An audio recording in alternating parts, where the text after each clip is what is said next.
Bonjour, bienvenue dans cette masterclass de Inbound Marketing France intitulée Comment aligner les actions marketing et les actions commerciales. Avec le volume de données qui ne cesse de croître, c'est vraiment très important aujourd'hui de ne pas perdre de vue l'objectif sur la connaissance, la satisfaction et l'ensemble de l'expérience client. Alors grâce à cette masterclass, vous allez apprendre comment les équipes marketing et commerciales de Sotoferm, accompagnées par Sigal, ont travaillé conjointement à une meilleure connaissance de leur marché, des clients, des concurrents, et peut-être bientôt même des partenaires, on en parlera en fin de masterclass, jusqu'à une mise à jour permanente des informations du marché. L'objectif a été de préparer des rendez-vous clients de qualité, de nourrir la stratégie marketing et toute sa déclinaison opérationnelle. Donc je suis rejointe aujourd'hui par un expert, David Fortino, dirigeant de Sigal, et un témoin, Thomas Faure, directeur marketing et communication de Sotoferm. On accueille tout de suite le témoignage de l'expert.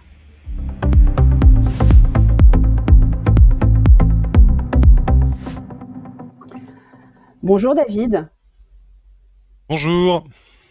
Donc David, vous êtes le dirigeant de Sigal, que vous avez rejoint en 1999 et racheté en 2011, localisé dans le Bocage vendéen, si je ne me trompe pas. Tout à fait, exactement, Alors en David, plein bocage vendéen en Vendée. vous en avez de la chance. Alors David, que fait Sigal ? Bien, nous sommes éditeurs intégrateurs français de solutions numériques digitales pour les PME et ETI industrielles et nous sommes experts en gestion de la donnée depuis 1983. Pour nous, l'entreprise aujourd'hui, c'est un écosystème avec des clients et des collaborateurs qui interagissent les uns avec les autres. Parce que cette notion d'écosystème est cruciale pour nous, nous avons développé une plateforme digitale capable d'intégrer ces différents acteurs. C'est en cela que l'on casse les codes des outils classiques de type CRM. En fait, on revient vraiment à l'usage, au pragmatisme, à l'usage qu'en font les collaborateurs et on intègre l'écosystème de l'entreprise à la plateforme. Alors concrètement, elle permet de faire quoi cette plateforme par rapport à toutes ces données ? Eh bien, tout d'abord, elle permet de centraliser les données. Il y a des données qui sont éparses dans l'entreprise. L'idée étant de pouvoir centraliser l'accès. Ça ne veut pas dire forcément doubler la donnée. Ça veut dire juste permettre un accès centralisé à l'ensemble des données qui nous intéressent. Ça, c'est le premier point. Le second point, c'est fiabiliser. Donc, comment faire en sorte que les données qu'on consulte soient fiables, qu'on soit sûr de ces données et que ce sont bien les données qu'on attend et qu'elles sont à jour. Voilà, ça c'est le deuxième point. Donc centraliser, fiabiliser et ensuite automatiser. L'idée étant de pouvoir faire en sorte que toute cette mécanique soit automatique et qu'elle ne soit pas sujet à erreurs, à anomalies humaines ou à des temps de réponse trop longs. Voilà. Et le quatrième point, après la centralisation, la fiabilisation et l'automatisation, eh bien c'est la diffusion. Ces données doivent être diffusées conformément aux attentes aux différents acteurs de l'écosystème que j'évoquais précédemment, que ce soit des clients ou des collaborateurs ou encore des fournisseurs. L'objectif étant Ouais, toujours de gagner du temps. c'est très impressionnant effectivement cette notion de l'ensemble de l'écosystème en un seul endroit, mais du coup vous répondez à plusieurs problématiques en même temps en fait. Oui, tout à fait, c'est l'objectif. On va retrouver en termes de problématiques, souvent dans les entreprises, c'est un trait de caractère assez général, un manque de communication entre les différents acteurs sur l'ensemble de la chaîne de valeur de l'entreprise. Ensemble de la chaîne de valeur, de commande, livraison, facturation, en passant par les approvisionnements ou la production, jusqu'à la vente, jusqu'à la livraison chez le client, on va avoir des problématiques de communication, on va avoir des problématiques de silos qu'il va falloir résoudre. Donc c'est en ça que la centralisation de l'information va nous aider et la diffusion. Et on a souvent des données qui sont difficilement accessibles et qui sont ressaisies régulièrement dans des fichiers Excel. Donc ces fichiers Excel généralement entraînent une lourdeur dans les organisations et des problèmes d'organisation assez flagrants que tout le monde, je pense, peut mesurer. Et on assiste aussi de plus en plus dans les entreprises à une multiplicité d'usages des outils faciles d'accès, comme Trello, Slack, Dropbox, WeTransfer, qui vont permettre en fait à chacun de se créer un compte, pas forcément à travers l'entreprise d'ailleurs, ça peut être des comptes personnels, et à diffuser de l'information de l'entreprise à travers ces comptes. Donc voilà un peu les 3 points de douleur principaux auxquels on peut répondre aujourd'hui. Mais donc en fait, j'ai l'impression que tout le monde pourrait, enfin toutes les entreprises ont les problèmes que vous venez de citer, donc vous pouvez servir en fait l'ensemble des entreprises. Vous avez un secteur ou une verticale client particulière?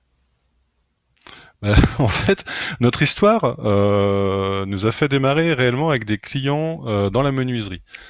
Donc ça, c'est lié à la gestion, c'est lié à notre historique, donc ce qui nous a permis de nous confronter à la complexité des organisations, à la complexité des produits, à la complexité des offres, à la complexité des affaires qu'on retrouve dans ce genre d'industrie. Mais aujourd'hui, on est capable de diffuser et de s'implanter sur n'importe quel type d'organisation. C'est vraiment la notion d'organisation qui est importante dans ce cadre-là. D'accord. Au-delà Et de la alors, verticalité. et donc du coup, bon, vous pouvez servir tous les types d'industries ou de secteurs. Vous répondez à des problématiques au cœur en fait aujourd'hui de l'organisation des entreprises. Vous voyez quoi comme évolution et perspective pour votre solution et tout ce marché en fait?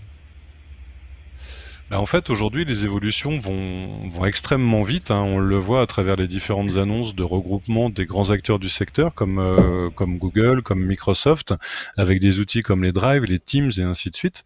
Et on se rend compte que les outils de la sphère privée, tout ce qu'on peut rencontrer aujourd'hui dans la sphère privée à travers les marketplaces, à travers l'accès à des services évolués, ont tendance à rentrer maintenant dans les entreprises industrielles.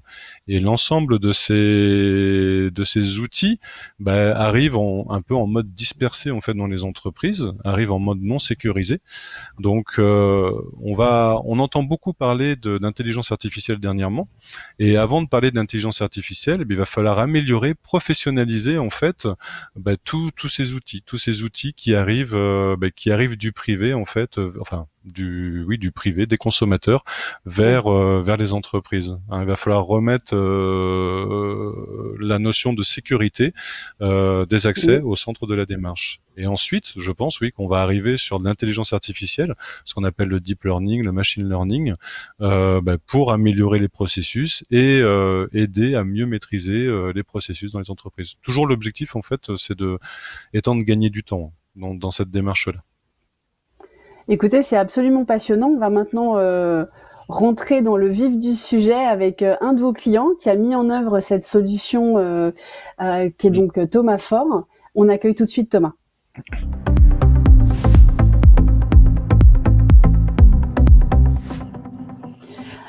Alors Thomas, merci de nous rejoindre. Donc, vous êtes le directeur marketing et communication de Sotoferm. J'ai cru comprendre que vous étiez aussi passionné de construction, vous avez même été conducteur de travaux dans votre carrière, ce qui doit vous servir chez Sotoferm, parce que vous allez commencer par nous expliquer ce que fait l'entreprise. Donc Sotoferm est un industriel, fabricant de fermetures depuis plus de 30 ans. Donc on fabrique des portails, des portes de garage, des volets, des persiennes et des brises-soleil. On fait ça quotidiennement. On est 200 passionnés à avoir cette responsabilité de satisfaire nos clients, qui sont plutôt des professionnels. On ne s'adresse pas du tout au consommateur final. On est sur un circuit de distribution qui est un B2B, voire B2B2C. Voilà. Oui. Et du coup, vous vendez directement aux professionnels? Vous avez un réseau? On a un réseau de 3500 clients partenaires qui distribuent nos produits et qu'on accompagne à la distribution de ces produits. Donc B2B2B, potentiellement B2C. Oui, B2B2C et parfois B2B2B2C, c'est ça. D'accord. Alors, avant de commencer à utiliser la solution de veille collaborative au sein de la plateforme S-Digital que David nous a décrite il y a quelques instants, c'était quoi votre problématique, le constat que vous aviez fait? Le constat qu'on a fait, c'est qu'on a besoin de connaître notre marché pour être efficace commercialement. Pour améliorer la satisfaction de nos clients, on a besoin de connaître le marché. Le marché dans sa globalité, c'est-à-dire les clients, les concurrents, les fournisseurs. Et pour connaître ce marché, on a besoin d'outils. David en a parlé tout à l'heure. On a tous une micro-connaissance du marché, on connaît tous au niveau local le marché. On n'a pas de mise en relation de ces informations. Donc on perd régulièrement de l'information parce que le commercial du Sud-Ouest a une information qu'il ne diffuse pas au commercial du Nord-Est. et ainsi de suite. Donc on est vraiment sur une mise en relation de l'information, sur la gestion du flux de cette information. Donc voilà, c'est ce qui fait qu'aujourd'hui on va réussir à répondre à ce besoin de connaissance du marché et donc à la satisfaction du client derrière. D'accord. Et comment vous avez porté votre choix sur la solution de Cigale plutôt qu'une autre? Alors, on a construit cette solution en mode projet, vraiment. On s'est d'abord posé des questions sur le besoin réel. Donc, on a fait un groupe de travail avec différents acteurs de l'entreprise, notamment avec des utilisateurs, des futurs utilisateurs. Et puis, une fois que ce besoin a été détecté, qu'il a été défini et formalisé, on a fait un appel d'offres. Et voilà, on a diffusé ce cahier des charges métier. Et donc Cigale a participé à cet appel d'offres. D'accord. Et donc à l'issue de l'appel d'offres, quand vous avez attribué le marché à Cigale, vous avez mis longtemps, enfin Cigale s'était engagé sur des délais pour déployer la solution? On demande toujours à nos partenaires de s'engager sur des délais, et souvent c'est nous qui faisons qu'on ne les respecte pas. Voilà, je crois que c'est le cas de beaucoup d'entreprises. Absolument. Donc ça a été long, oui, ça a été un projet mené sur 2 ans. On est parti d'une feuille blanche sur ce projet-là. Donc il a fallu construire un cahier des charges métier qui était le plus précis possible et qui prenait en compte des évolutions possibles de cet outil. Le besoin premier était la veille marché, la veille concurrentielle. On s'est dit que peut-être à l'avenir on aura besoin d'intégrer une plateforme de gestion de nos leads ou peut-être d'intégrer un extranet. Donc voilà, c'est toutes ces choses qui ont fait que ça a compliqué un peu la construction du cahier des charges et ça a participé au dérapage un peu du délai. Mais je vais me tourner vers David un instant. David, vous n'avez pas participé aux 2 ans puisque vous êtes arrivé sur le projet au moment où vous avez reçu en fait le cahier des charges lors de l'appel d'offres. Tout à fait, oui. Nous, on est arrivé un peu plus tard en fait dans cette construction-là, mais ça dénote bien en fait la problématique de mise en place de ce genre de démarches et d'outils. On n'est pas sur un problème purement informatique en fait. Il faut d'abord avoir une stratégie, il faut avoir réfléchi à ce qu'on veut, il faut amener tout le monde aussi dans cette démarche-là. Donc c'est pas évident. Puis après, quand on commence à parler informatique, on pense souvent, mince, il faut que je pense à tout, sinon je vais être bloqué. Qu'est-ce que je pourrais rajouter? Est-ce que ça va être évolutif? Enfin voilà. Donc on est arrivé en fait dans le cadre du cahier des charges, donc à la réponse au cahier des charges. Et là, c'est à partir de là que nous on a commencé justement à échanger avec Sotoferm et le groupe Sotoferm sur ces sujets-là. Tout à fait. D'accord. Mais après, oui, ce sont des projets qui se comptent en moi, hein, tout à fait. Oui, bien sûr. Et du coup, Thomas, vous avez, David parlait de vraiment inclure tout le monde dans la démarche. Vous avez dû, vous, j'imagine, Thomas, travailler en interne avec l'ensemble des équipes en fait qui ont déjà participé à la rédaction du cahier des charges, mais évidemment aussi tous les commerciaux que vous avez cités qui allaient devoir utiliser l'outil. Oui, on a intégré la force commerciale dès le début du projet dans la détection des besoins et on a fait participer au groupe projet une partie, des représentants de la force commerciale pour être sûr de répondre à leurs besoins. Donc ça a été défini dès le départ. C'était un groupe projet de 5 personnes à peu près. Enfin non, 5 personnes précisément plutôt. Avec notamment le directeur des services d'information, le responsable informatique, la direction commerciale, un représentant de l'équipe commerciale et donc le service marketing évidemment. D'accord, donc j'imagine que pour pouvoir faire un projet transverse comme ça, vous aviez vraiment le soutien de la direction aussi qui avait vraiment défini que ce projet était important au sein de l'entreprise. Oui, le besoin avait été signalé par la direction. Ce besoin de connaissance de marché avait été lancé. Enfin, cette idée d'améliorer notre connaissance de marché avait été lancée par notre PDG. Donc ils ont été toujours en appui sur ce projet puisqu'ils en étaient aussi à l'origine. Alors j'ai bien compris dans votre explication l'implication des équipes commerciales et puis surtout les bénéfices que peuvent en tirer les équipes commerciales dans ce que vous avez décrit du projet. Ça servait à quoi côté marketing? Ça plein d'enjeux marketing. La connaissance du marché, c'est un enjeu marketing. L'idée avec cet outil, cette plateforme digitale, c'est de faire le lien entre le marketing opérationnel et le marketing stratégique. Je vous parlais tout à l'heure de flux d'informations.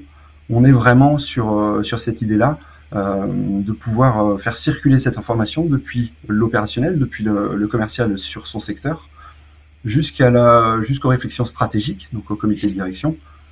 Plus on aura d'informations opérationnelles qui vont remonter au stratégique, meilleures seront les actions qui sont mises en place par la suite. Donc vraiment, l'idée, c'est de mettre toutes les informations dans une grosse boîte et de pouvoir faire des statistiques de toutes les données qui remplissent cette boîte. Et alors, vous avez mentionné donc un groupe projet de 5 personnes au départ pour la mise en place en fait de tout ça, mais aujourd'hui, j'imagine qu'il y a beaucoup plus de gens qui utilisent l'outil. Oui, donc il y a eu un groupe projet de 5 personnes tout au long du projet, mais on a fait participer d'autres personnes qui ne faisaient pas partie du groupe projet. On a fait valider le cahier des charges métier. On a présenté la solution dès le départ. Dexigal nous a proposé une première interface. On l'a présenté à la force commerciale et on a eu les premiers retours. Ça nous a permis de faire un premier recettage et de pouvoir faire évoluer la solution au fur et à mesure du projet. Il faut savoir que c'est une solution qui est très malléable. J'imagine que David, vous ne contredirez pas. Et du coup, cette agilité dans cette solution, elle s'est traduite pendant ces phases de recettage. Alors justement, David, l'outil est malléable ? Oui, l'outil est malléable. Merci Thomas. Mais, en effet, sur ce genre de sujet, c'est une obligation. On travaille beaucoup en itération. Il y a eu un cahier des charges qui a été émis au départ, ça a duré longtemps, entre l'idée du départ et 12 mois après la volonté de réalisation. Il se passe 12 mois. Donc en 12 mois, ça a le temps de changer, le marché change, les personnes changent. Donc de l'idée et des grandes lignes de l'idée, il faut très rapidement pouvoir présenter quelque chose. Il faut très rapidement pouvoir présenter des écrans, que les utilisateurs puissent se projeter et qu'ils puissent se dire, ah bah oui, c'est bien comme ça que je vois la chose, c'est simple, c'est facile d'accès, donc je vais pouvoir le renseigner, donc le marketing aura ces infos, et donc après ça devient un cercle vertueux en fait. L'idée étant de pouvoir justement débuter, enclencher ce cercle vertueux pour que petit à petit les données soient rentrées. Et plus il y a de données, plus j'ai envie d'aller les consulter, et plus je vais les consulter, plus je vais avoir tendance à les renseigner. Et pour ça, en effet, il faut que ça soit malléable. Oui, et puis on voit bien effectivement ce cercle vertueux que vous venez de décrire. Donc Thomas, vous avez déjà des résultats de cette alimentation de la base clients concurrents par vos commerciaux, ou voilà, l'effet boule de neige a démarré ? On a déjà des résultats. On n'est pas à la hauteur de des espérances du départ. Il se trouve que ça se lance timidement. On a besoin de charmer notre public. Le public de cette solution, c'est les utilisateurs, la force de vente. On a besoin de charmer ce public pour que la base soit alimentée et pour qu'on puisse derrière faire de l'analyse stratégique. Donc on est encore sur une phase de lancement. Donc là, quand on a parlé jusque-là de 2 ans de projet, il n'est pas terminé ce projet. On est en phase de suivi. La phase de déploiement est terminée, mais cette phase de suivi, elle est importante. Il faut qu'on continue d'être vigilant à l'utilisation de cet outil. Il faut qu'on continue de motiver les équipes. Il faut qu'on soit dans la pédagogie pour expliquer l'intérêt pour eux et pour nous de l'alimentation de cette base de données. David, j'ai envie du coup de me tourner vers vous. Vous avez avec vos autres clients des bonnes pratiques pour le suivi de l'adoption, des indicateurs clés à mettre en place pour vérifier que tout ça va dans le bon sens ? Oui, ça fait partie des évolutions justement de la démarche d'accompagnement des clients. Là où avant on pouvait mettre à disposition un logiciel, on formait et puis on laissait faire l'utilisation. Aujourd'hui, avec les nouveaux outils, les orientés usage, tournés usage, il faut absolument savoir faire des bilans réguliers de l'usage en question, de l'utilisation qui est faite en fait des outils qu'on met à disposition.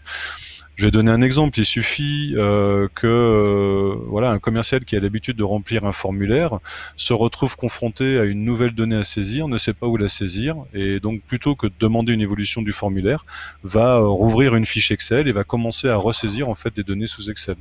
Voilà, là on se rend compte que le processus, il faillit, voilà, quelque part. Et ça, il faut s'en rendre compte très vite pour pouvoir corriger le tir très vite et faire en sorte que le processus soit réutilisé. Donc en fait, il y a des indicateurs. Là, aujourd'hui, le déploiement au niveau de Sotoferm commence juste, donc on n'en est pas encore là. Mais bientôt, oui, il y aura des indicateurs d'usage, combien de fois c'est utilisé, par qui, à quelle heure, et ainsi de suite, qui seront mis en place pour pouvoir suivre justement l'évolution de l'usage et avoir des indicateurs autour de cette évolution. Mais je crois qu'on sera très nombreux à avoir déjà travaillé avec le commercial que vous venez de citer, David, on le connaît tous. Alors Thomas, j'ai envie de revenir à vous. Vous avez donc mis en place cette solution. Vous êtes encore en train de participer à son déploiement.